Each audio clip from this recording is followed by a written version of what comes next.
I've got like this little list of what I call in-betweeners memories. This one isn't really an in-betweeners memory, but it's just, I thought it'd be fun to talk about the time we went for dinner with Stephen Merchant. Oh, yeah. And I think we were quite weird, weren't we? Yeah. That doesn't sound like you.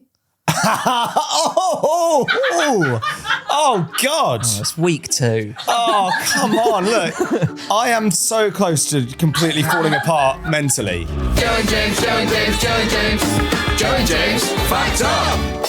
Hey, Joe. Yeah. We're sat in a podcast studio, right? Yeah, man. We've got microphones in front of us. Yeah. There's some cameras there. Yeah. Fancy doing a podcast? Yes, please. Yeah. Okay. Let's do a podcast. Well, welcome to Joe and James Fact Up. Each week, we'll be bringing one another a fact that we deem interesting, and our policy is the more interesting, the more true it is. We'll unpack it, debate it, and then probably wander off into something completely unrelated. We'll also dig into weird things that you'd like to think are true, but don't want to research in a segment that we're calling Fact Check. Look out for that in the show.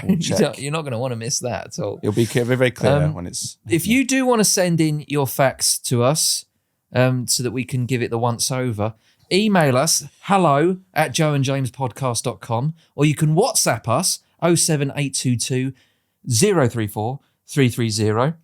And also you can get in touch with us on our socials, which is just at Joe and James Pod. Yeah. And I should say the email address is hello@joeandjamespod.com. Oh, what did I say? Podcast.com. No, that's a bit of important information. Yeah. Well, it's, maybe it Okay, I'll might just still say, work. don't email hello@joeandjamespodcast.com.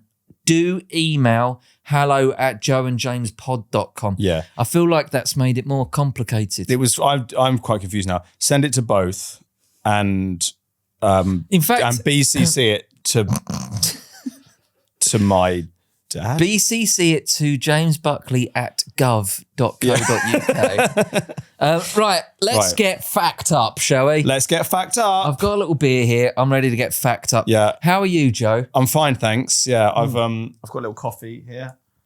Gone for the coffee. Having a coffee. I can already tell it's a mistake. I've gone for the beer. Uh-huh. I've gone for the beer. Sorry I was late to the studio, by the way. Right. So I was just so busy. You know what my life's like. Yeah. What were you doing? Doing some charity work. I was dropping off my Rolex to get fixed. Awful. But we all know, we've all been there. We all know what that's like, don't we? I know, it's good. It's something that everyone can relate to. Yeah, exactly. Yeah. Me, Harry and Meghan. We're just absolutely. dropping off our Rolexes because we're just men of the people. Yeah, and it's Or hard, women. isn't it? Because Or you got to women. find a good specialist, I suppose. You do. You can't muck about with a Rolex. No. Hey, it's a real sacrifice you make when you get a Rolex, isn't it? It is. Yeah. To be fair, I've only got one nice watch, and that's it. Like, I'm not like a watch guy. However, I'm not a watch guy. I'm a Bond guy. Yeah. I'm a Bond nerd. Yeah. And the watch that Sean Connery wears as James Bond is a Rolex Submariner. And that's why I bought that. A no-date Rolex Submariner. And that's why I bought that watch. No date, as in it doesn't tell you the date. It doesn't even tell you the date, Joe. So it was... Is that a feature? It gave me less information than my gold Casio, which I don't think was real gold because it cost me 30 quid from Topshop. It worked. It didn't work as well as that one, but I liked feeling like Bond. So that was it. Is the idea that if you're a submariner, you don't really need to know what day it is, or is it No, because you can get a date. You can get a date. do. Just didn't. Yeah. But I wanted the. Do you want to know the date? One. No. Yeah. But do you want to know the time? Yes. Yes. That was it. No. What an odd combo. I need to know the time, but not the date. I just wanted to feel like Bond. Yeah. That was it. That was all I wanted to do, which is really tragic. And they're really expensive. But I think we've discovered I'm not Bond.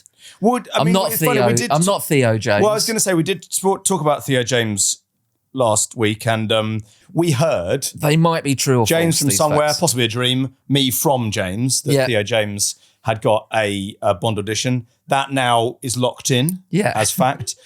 And it annoyed us because we're jealous, and because he's got too many things going. He shouldn't be allowed to be handsome, absolutely, we touched and on nice that. and funny. We that was the real. We touched on that last Yeah, week. we touched on that. And talented. He's a good actor as well. And he's good actor as well. Yeah, really and talented, of course. Yeah. Well, of course. I bet, he's worked, do you know what, right? Yeah. I bet he's good at football. I bet he is. I bet he's good at football. I bet as he well. seems like he's got loads of time on the ball. Do you know what I mean? That's always the thing that I think.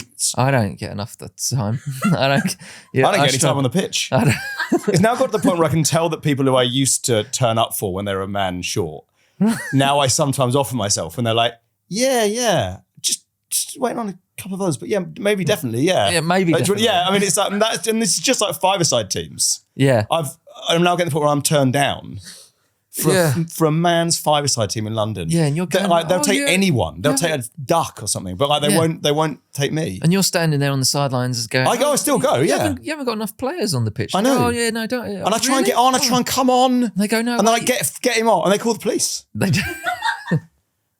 And I'm naked. and I've you know, and I've just written on my chest, please. Yeah. Well, this is an opportunity for us, right? Yeah. Where I thought that maybe we could do a little Bond audition right now. Good maybe, idea. Maybe just a line or two. Just down the camera or something where we can throw a hat in the ring. Yeah. Look, we've not been considered yet for Bonds, have we, the pair of us? No, and it's because they've got a very, very cliched idea of what like a Secret Service agent should be. Yeah. Oh, it needs to be somebody who doesn't panic. Yeah. Whereas really, if you did, intelligence, counterintelligence and all that sort of stuff, they're little nerds. They're little nerds. So if you wanted to make Bond gritty and realistic, which I think is like, because we don't want like a sexist Bond anymore, and we don't want we need him realistic, a Bond for now, a Bond for this day and age. Who's a little computer nerd. I mean, I completely agree, and I think a Bond is not afraid to fail as well. It's what people be like, I could see him, really fucking it up. Yeah. And actually ending up just needing a lot of therapy. Yeah. But I think that would be something that modern men could actually, benefit from. We don't have to be, you don't have to be good at anything. No, of course. Yeah. So do you reckon I could just do my Bond audition right now? I think so. I think you should do a little Bond audition. Right. I've had a little tussle with some geezer in a bathroom, right? Right. Yeah. All right. I've thrown him in the bath. Yeah. He's always just getting out of the bath or the shower, his Bond. He is, and he ends up having a fight. Yeah. And then he uses his towel in some kind of deadly way. Yeah. So I've done all that. Yeah. Thrown the bloke in the bath. I've chucked something electrical in the bath. Yeah. Right? He's fried. And I just look to the camera and I go, absolutely shocking. Perfect.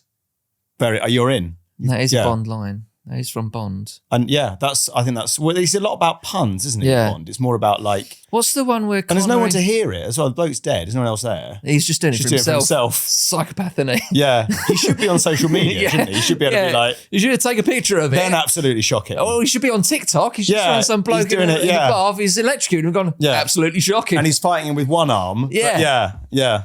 You're not going to bother after that? Do you want You don't have to, but... I'm gonna try. Well, things I grew up with the Pierce Brosnan Bond. Yeah. Yeah, I thought he was pretty good actually. He was great. Yeah, great Bond. Just so you know, Pierce, I thought you were pretty good. Pierce, I thought you were brilliant. So, and he was more of a kind of metrosexual kind. He was had a slightly more feminine energy. I think. He wasn't. I've got a theory about Bonds. Right? Yeah. You're either Roger Moore or Sean Connery. Daniel Craig, serious guy. Yeah, serious. And I think what the world needs right now is a little Roger Moore type Bond. Yeah, I agree. A little sort of wisecracky, sort of, just a bit more suave, a bit more... Makes a joke. Yeah, absolutely. Yeah. Well, so I recall, there's a line that I liked in, I'm going to say, I can't remember. Go on. Okay. I might remember for you. Which one is it? What's the first Pierce Brosnan one? The first Pierce Brosnan is GoldenEye. Yeah, what's the second Pierce Brosnan one? Second Pierce Brosnan Tomorrow Never Dies? Is it Tomorrow Never Dies? Yeah, I think it is. Yeah. And he's about to be... And then it's The World Is Not Enough. That's right. Right. I like the bit where he's going, there's a guy who's kind of a sort of, he's a kind of media baron. Yeah. And he's going to start a war. Yeah, absolutely. Just so he can report on it in Guy his with the newspapers. glasses, yeah. Yeah, that's right. Yeah, that's right. It's a long, he's playing the long game, isn't it? Yeah, and I remember he's got a big screen and he's writing tomorrow's news and he's going Yeah. on a little, and actually that just looks incredibly difficult. He's like, Yeah. just get a keyboard. Like, I don't like those things in movies. I don't like all those computers that surround you, where it's like, bring it up. Yeah, they're just sort of like bringing stuff to them and like swiping it away and stuff like that. I know. Yeah, I feel like I literally see even on sports programs where they're like, let's just get the clip up. I know the one you've just. But also, I need to see what. Also, you can see it's like watching your dad trying to Google something. You can see that they've just drawn round players on like an iPad. Yeah, it's like these players here, like yeah. No, Anyway, so he's doing that, and he says that they're about to be tortured. Right. And Pierce Brosnan says, "I'd have thought watching your TV shows was torture enough." And actually, it's so funny. The guy actually goes, "Fuck you!" Like, right? Yeah, it's good. So that's my audition. That's good. After that, that is really good. Good luck, Theo. How do you like doing a podcast, Joe? I quite like it. Is it good? Are you enjoying it? We're episode 2. We're the second episode in. I really Obviously, like it.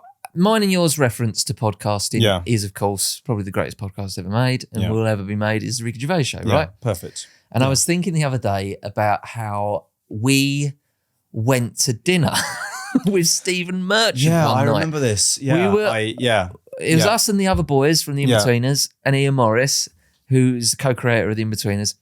And we were in Los Angeles and like we're such huge fans of The Office and extras and all that. And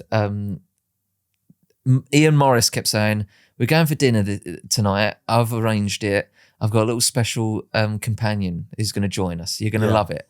Our expectations were extremely low, weren't they? Anyway, fucking one of our heroes. Oh, I mean, unbelievable. Definitely. Little fact. There you go. Little fact for you. There are 2 characters. Fucking, it's everywhere. I know. Yeah. There are 2 characters in extras. Yeah. That work for I think they work for the BBC. Yep. And they're called Ian Morris and Damon Beasley. They're called Ian Morris and Damon Beasley. And they are named after the guys that wrote The In-Betweeners, Ian Morris and Damon Beasley. That is absolutely right. But we went for dinner in LA with Stephen Merchant. And the problem I had was with that evening was that because I had listened to the Ricky Gervais and also all the XFM shows and stuff before that. Yeah. I've got them all. Like I've downloaded them all off of some weird website somewhere or something. And now you can get them on Spotify and like you can get like the best of. Like I think XFM have like volume 1, volume 2. Oh, no, I'm not talking about those. No, I'm not talking about those. I'm talking. They are available. Anyway. The XFM shows. You had them on a kind of. Yeah, I managed to find every single episode pretty much that they ever made, and so when Steve Merchant was telling us an anecdote, I didn't, but I wanted to go. I've already heard this. I've already heard this like 100 times because he was telling us about when he got. When he lost his trunks or something in Rio de Janeiro. Yeah, I was like, I know. And there were the pretty women on the beach. Yeah, and I wanted to the wave came in. I wanted to finish. But I wasn't sitting there going, "Oh, I've already heard this one." It was like I was listening to like a greatest hits live, and I was like, "Yeah, go on, get to the bit where you lost your glasses at one point." And, I was trying to skip forward. Yeah. But also a problem that I've got with that podcast, right, is that because I've listened to it so many times, I now say anecdotes from that podcast. Yeah. Because it's in my brain, I can't differentiate from real life. So I'll say, what was it? My mate actually, he was in Rio de Janeiro and this thing happened to him. And then someone's gone to me, isn't that from the Ricky Gervais podcast? And I go, yes, no, that wasn't my mate. That wasn't my mate at all. No, that was a podcast that I've listened to over and over and over again so much. I now think they're my friends. But now we've got our own. We've got our own now. And will it be as good as the Ricky Gervais podcast? Don't answer that question, Joe. No point. I mean, there's no point. It's but, obvious. I think it's obvious. I think we can all agree. We know what the answer is. Well, absolutely. And I don't want to offend either party by actually saying it out loud. I wouldn't, Joe. I wouldn't. Because they're heroes to us, and I wouldn't want to. I don't want them to worry that. Is this podcast better than Ricky? Leave us out of it. Yeah, collecting for charity. Come on. All the money collected was for both dances. I mean, well done again on The Office. Hey, should we do a fact? Let's do a fact. All right, let's do a fact. Oh shit! Okay. You ready for a fact, Joe? Yeah. Am I going first this week? I think you might be, but hold off 1 second. Yeah. Right. Now, we said that last week our facts were going to be about tubes. Week 2. Yes. Me already on tubes. Have you thought outside of the box on that one? Because I haven't.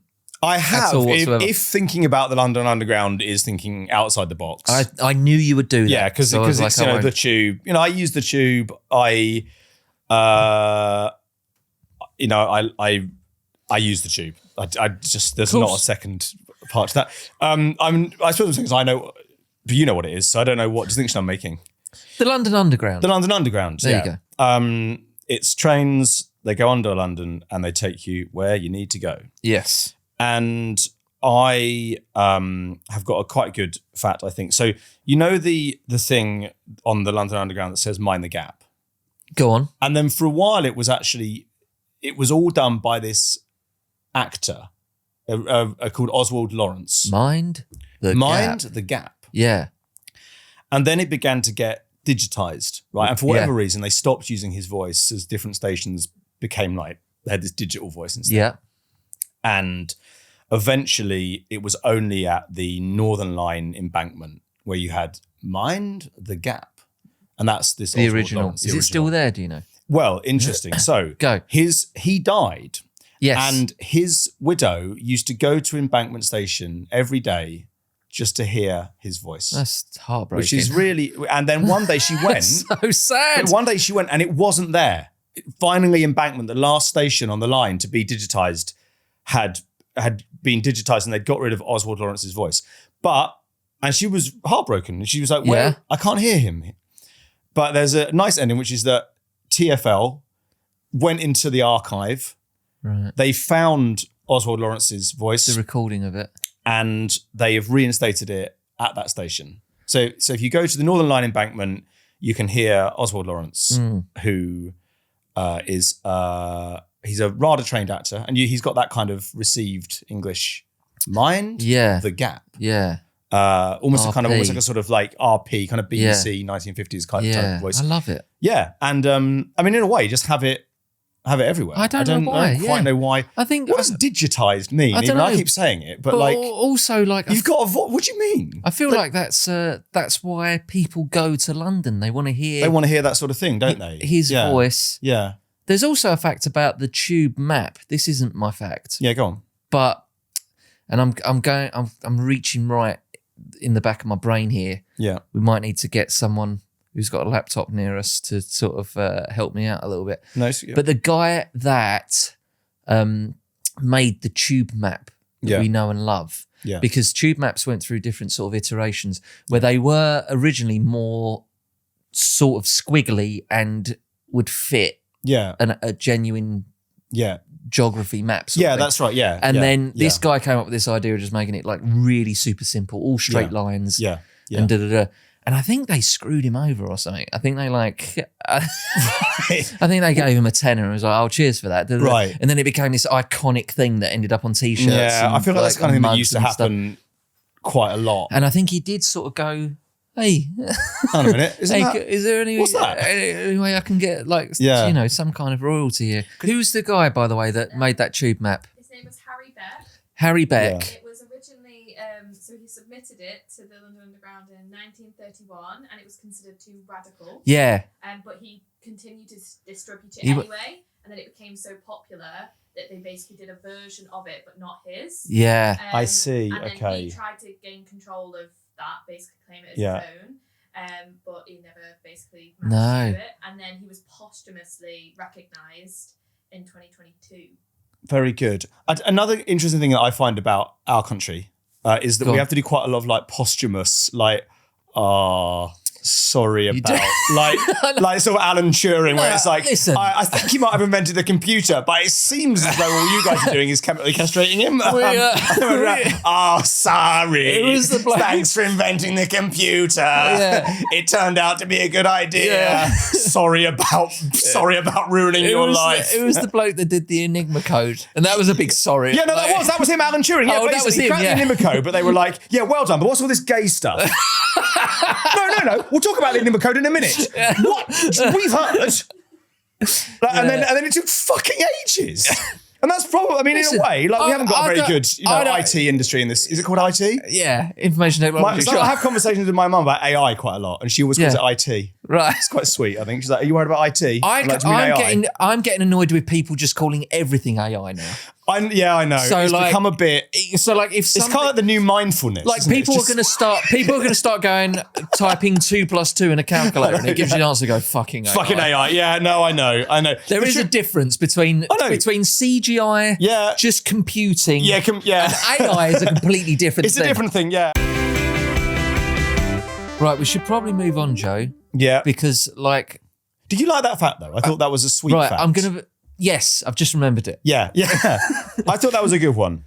It was a good one, yeah. And also... And I will say this, I really want to stress this, they won't all be good. No, that's fine. That's fine. That was a good fact. Thanks. But I will say this, if there's any way we could start some kind of movement, what was his name? Oswald Lawrence. Yeah. If we could get Oswald Lawrence's voice back on the entirety of the Tube network. Yeah. I think that's something we should all be proud of. I think it would boost morale in London, a much needed boost. Yeah. I think because Londoners are quite grumping around. Well, everyone takes everything so seriously. They? We do need to move on. That was a wonderful fact, Joe. I really enjoyed that, man. Thank you. But it is time for fact check. Yep. This is the part of the podcast where you send in something that I'm going to say this. I'm quite fast and loose with this phrase here. Feels like a fact. That's what this whole podcast is about, to be honest with you. Yeah. It feels like a fact to you, and you'd like us, me and Joe, the authority, to confirm if it is true or false. Yeah. Last week, we tried giving it a look up on the internet, but we've decided that we're not doing that anymore. We probably know better. We're going to find out what fact one of you have sent in for us to check, and we're going to have a good old ponder during the break, and we'll come back to you and let you know how true it feels to us, and then decide whether it passes our fact check. Absolutely. Because that's how the world works. That's how it works. Come on, look, we're not going on the internet ever again. There's no such thing as fact and fiction. It's just whatever you feel. What do you feel? You create your own reality, don't you? Exactly. So bear with us. Because this week's fact checked comes from Matilda, and she's asked, what was named orange first, the colour or the fruit? So we're going to get on the case. Okay. And we'll be back after what I can assume would be some adverts or something that you could probably just skip ahead through. Just press that sort of go ahead 10 seconds. Yeah. You can do that. And if you overshoot, just come back 10 seconds. Back you come. Or maybe you like to hear the adverts. Maybe you just want something in your head to drown out your own fucking thoughts. I know I seem very... He's just so sort of he's so focused and tuned in, is Joe. Just like unbelievably relaxed. He's a machine, is Joe. Yeah. He's basically AI. Yeah, imagine if for some reason, right? They'd never want me as an AI. In some kind of Terminator style sort of film. Yeah. That AI was used off the back of your brain. I think in a way it's an interesting idea. I suppose in a sense it's the paranoid android. I think it would destroy itself. It'd kill itself, yeah. Oh no. Oh, you can't. All right, so you're not allowed to talk about. It's not going to stop happening just because I stop talking about it. Hey, I feel like we're back into the swing of things, Joe. We're back in. I feel like we're back in podcast mode. So, Matilda wanted to know what was named orange first, the colour or the fruit, and I assume, I'm guessing it was the colour. Yeah. I assume the fruit didn't have. And again, this is what you touched on earlier, Joe. Yeah. And I don't want to get bogged down in this sort of thing. No, you're gone. But I assumed it didn't have an English name, the fruit. Yeah. Do you know what I mean? If we, yeah. Oh, I see. Because of all my talk about language and things. So no, but just us constantly apologising for colonising the world. This. Yes, I don't feel it's my responsibility. To be honest with you, I've colonised nothing. My fucking upbringing was awful. I was poor as fuck. Don't you worry about that. I think I was actually probably going to go the other way. Actually, for some reason, I think perhaps it's actually the fruit, because I think that surely the colour. But maybe there was obviously the colour was there. Yeah. But that maybe there was another word that was used to mean orange before, like, I don't know, like how quickly can you look up where do oranges come from? Is there anywhere in Europe I guess where like they the grow? Mediterranean, like I think like North Africa, right, Spain, because North Africa historically is sort of Europe.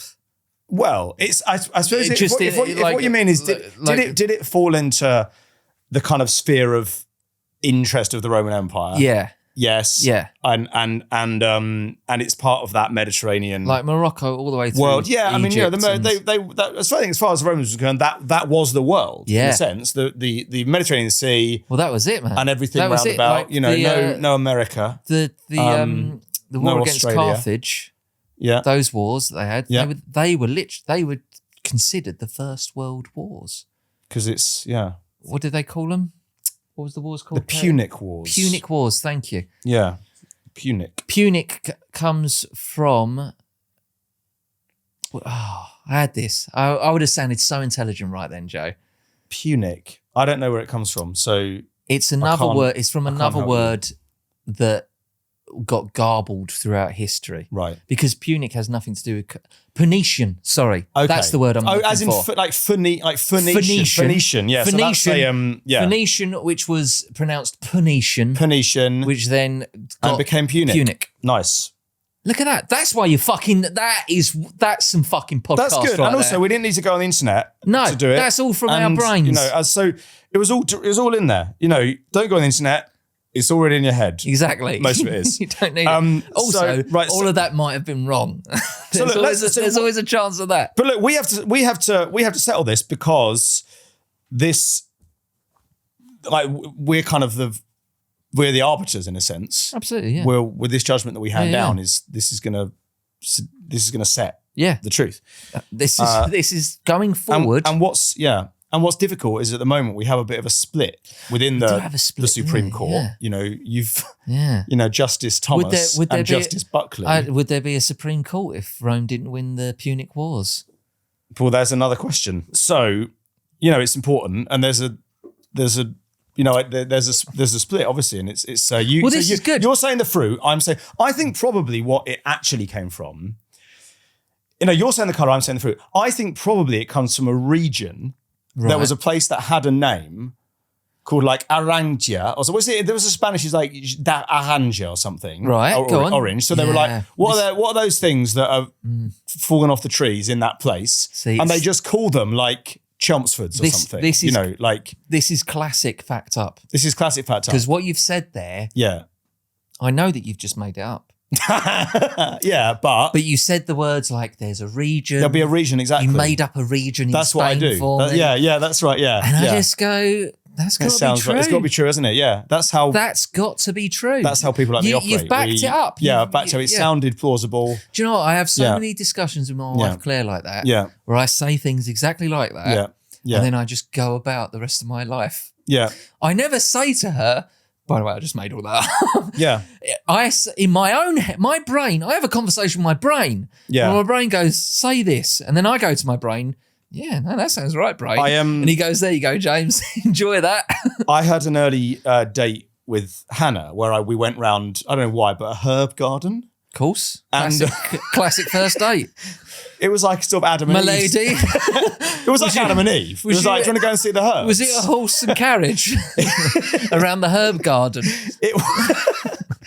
Of course, Joe, you dog. Yeah, I know. But you got some that night, didn't you? She wouldn't have been able to resist.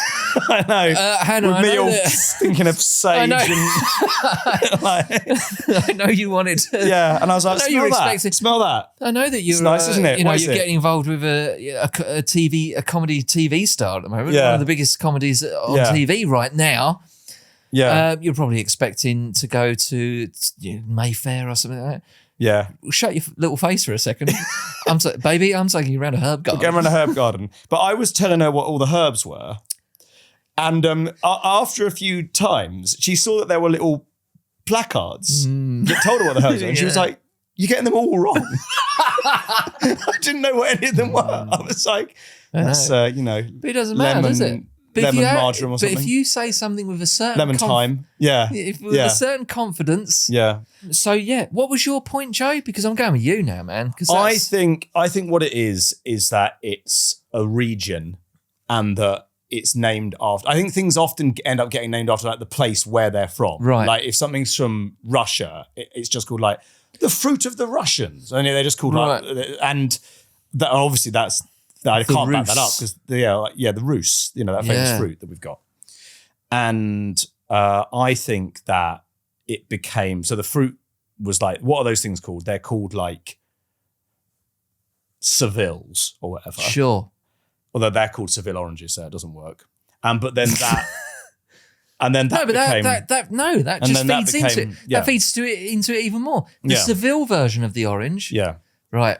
So we don't need to know whether we're right because we don't check, but that's what we're saying. Are you happy? Is that right? Yeah, you don't have to. I've got information if you want it, but you don't have to. I'm quite interested now to know.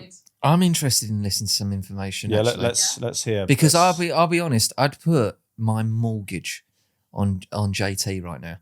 Bloody hell. I think he's absolutely correct. Shall we see? My manager's saying don't. that's why she looks after me. So oranges first came in southeast China and northeast India. Okay. And that's where they originated from. Right. Oranges were called oranges because the fruit came first. Right. And it was because of the origin language used to refer to them as naranjas. Naranja. Or narang or naranji. And then the old French adopted like orangey. Yeah. And then they sort of adapted to English, which became orange. Absolutely. Yeah. So basically what Joe just said. Basically correct. Yeah. So thank you, Matilda, for that. That was. It's like we're calling you Matilda. No. Matilda, who got in touch with us. Yeah. That. Listen, say what you like. That was a fascinating conversation about fucking nonsense. I think so. In a sense, it was. Was I right? Listen, I think so. I'll go with that. Joe was right. Well, there we go. Well, we were both right because I flip-flopped, didn't I? You flip-flopped in the end. You convinced me. It was a unanimous decision. Yeah. You were holding out, but I was saying no. So Joe and James didn't fact it up. We didn't fact it up. We didn't fact it up. Oh, I believe, Joe, it is my fact for you.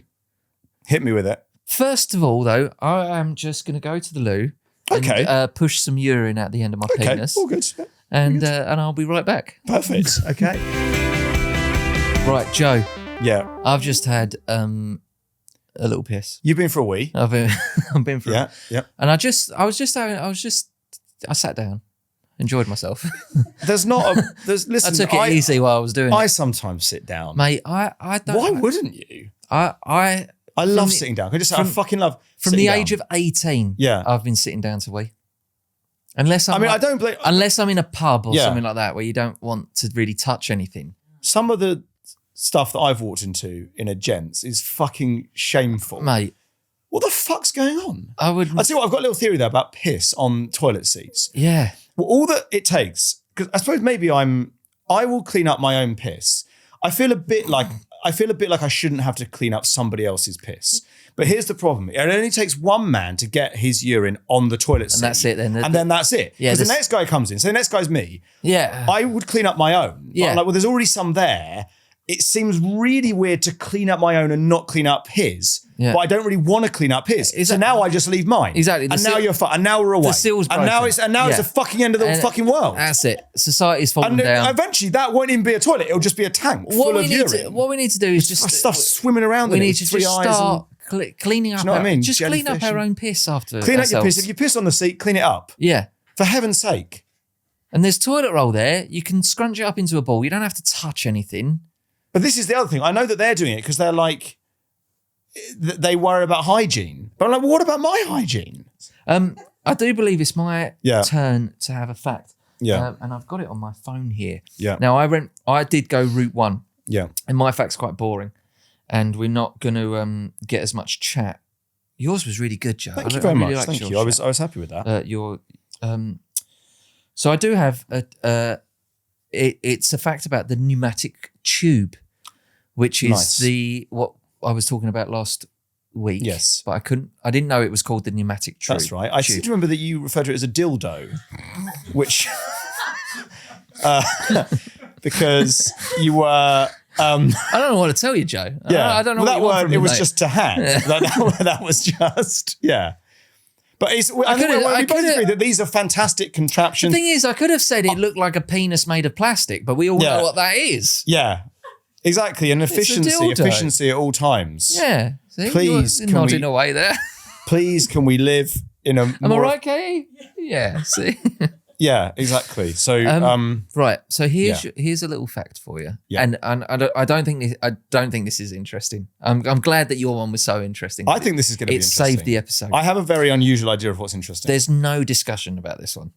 Okay. It's just a fact. Okay. Well, I just have to take it and in the eat it. Just have to eat it. In the late 19th and early 20th centuries. Yeah. Which people still need to get their head around.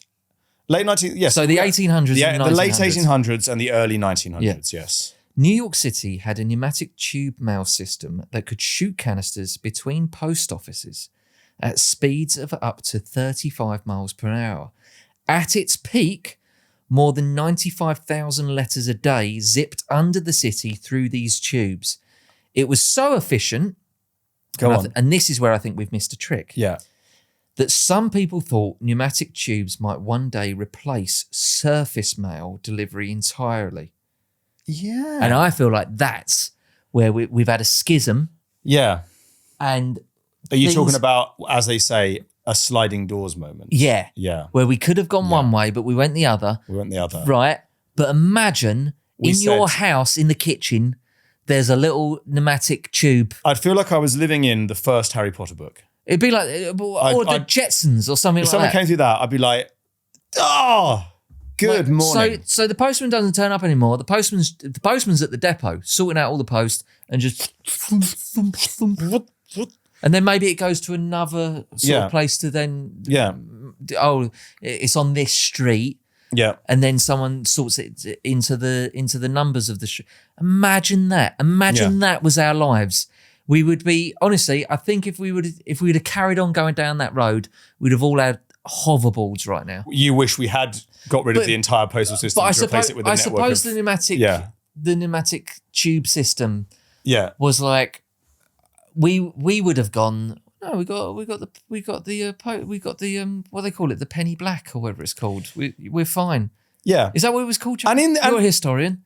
Yes, it was the first. It was a penny. The first stamp. It was the penny black. Yeah, and it cost a penny, I assume. But I mean, post was really that would have been well expensive. Post are now we see of it as this kind of like dusty old thing. But actually, like the Victorian postal network was incredibly efficient and very, very impressive. You could get letters up 2 or 3 times a day, and another interesting fact about post. There's a book about Jack the Ripper that I like, and it's. I'd recommend it actually. It's called They All Love Jack, and it makes quite a audacious case for who this person thinks Jack the Ripper was, and quite convincingly. Someone in the royal family. Someone in the public eye, actually. Oh, okay. A kind of, I don't want to, I read it, it's very interesting. But one of the interesting things about just the insight into like the Victorian world, and one of the things that they had was Jack the Ripper kept sending all these letters to the Victorian police, taunting them. Yeah. And lots of people say these letters are forgeries.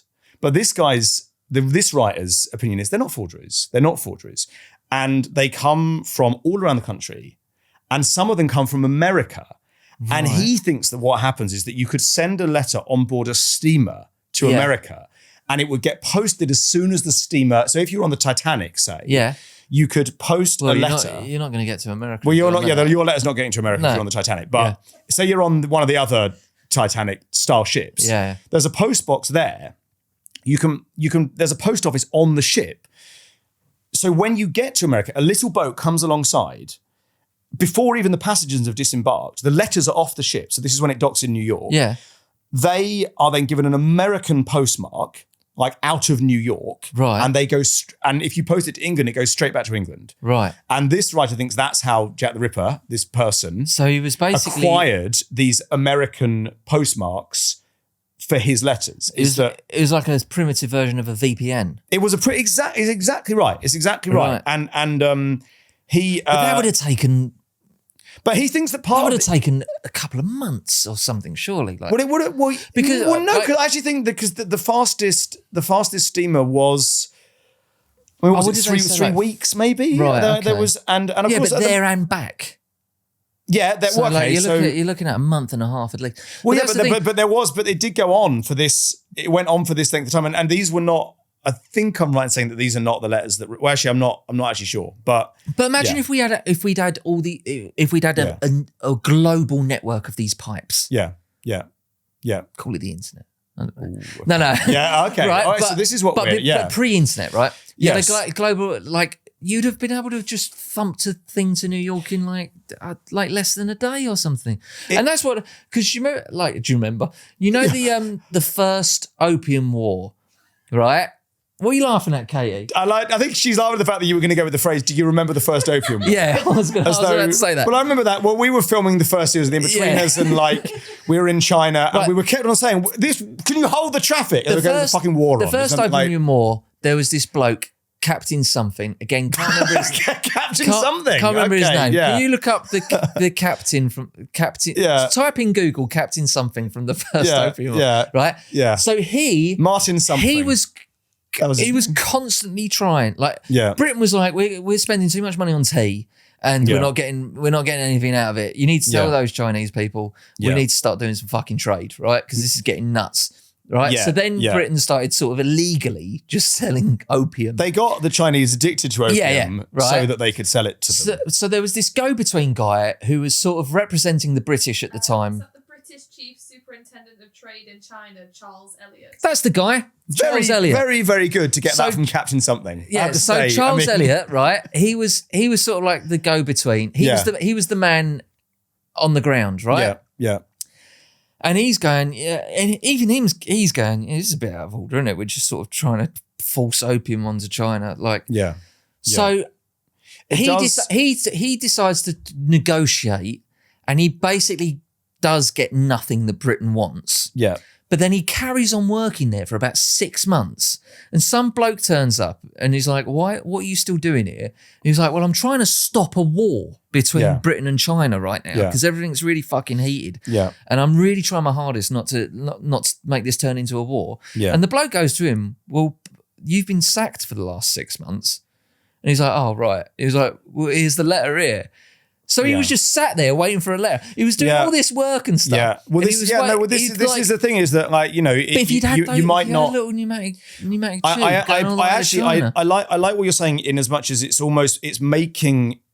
would have made them think about networks and just it would have unhooked their thinking from the sense that everything just needs to be by like the Pony Express or the ways of travel that we're already familiar with, and it might have, I suppose, they would be thinking outside the box. Is that what you're sort of saying? Yeah, but also what I'm more concerned about, what I touched on last week, was the company behind all the big dildo things. Yeah.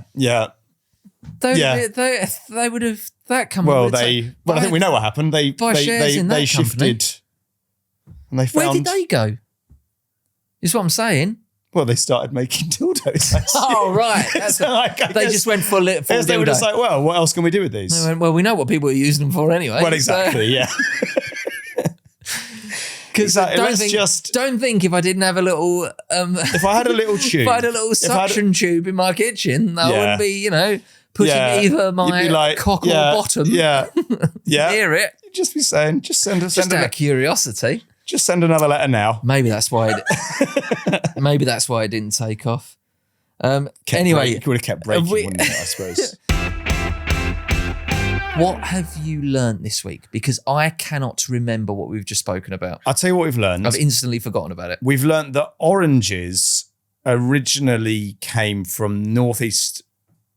Well, no, it was from China and Asia. And then that word was then kind of bastardized by European tongues and became orange. I told you about the announcement on the tube, and we are going to try and bring that back across the tube. Yeah, I'd like to make that a thing. Yeah. It's Oswald Lawrence. Oswald Lawrence. His name is Oswald Lawrence. Yeah, and he says, "Mind the gap." Right. Let's get Oswald. And at the moment, he's only stations. available to hear at Embankment, but it'd be nice to get him throughout. And then we also learnt that in New York, they used to have a system of pneumatic tubes to deliver the mail. That's right. I forgot about that. That was your fact. And you've passed it on. You don't need to retain it anymore. Well, that's it. Yeah, it's in the cloud now. Yeah. It's up there. I'm the cloud, by the way. Yeah. And if I need to remember that fact, I'll do what I did the first time around. Ask AI, is it? Yeah. Yep. We do hope that you've learned something or at least had a nice time. Doesn't necessarily need to be both, of course. But we will be back next week armed with facts, chats, and underground maps. Oh, okay. You've started something now. Very good. This is only going to get more and more difficult. You didn't even know I was doing the tube. You come up with that during the episode. There you go. Well, that's it. So you fucked yourself. Don't forget that you can get in touch with us. We're now going to try and get stuff that you can't get. Yeah.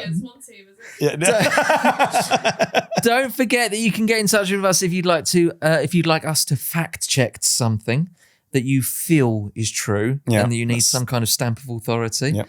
And you can do that by emailing us hello@joeandjamespod.com. Our WhatsApp number is 07 822 034 330, and our socials are Joe and James Pod @Joe and James Pod, which I assume you can DM us and stuff in there.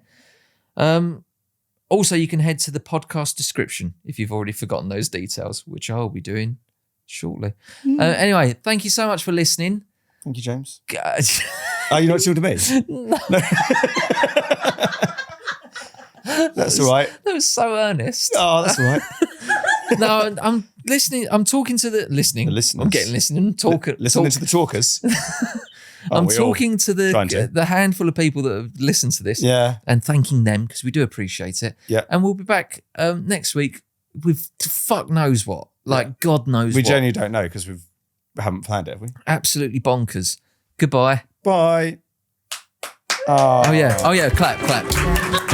Joe and James, Joe and James, Joe and James, Joe and James, fact up.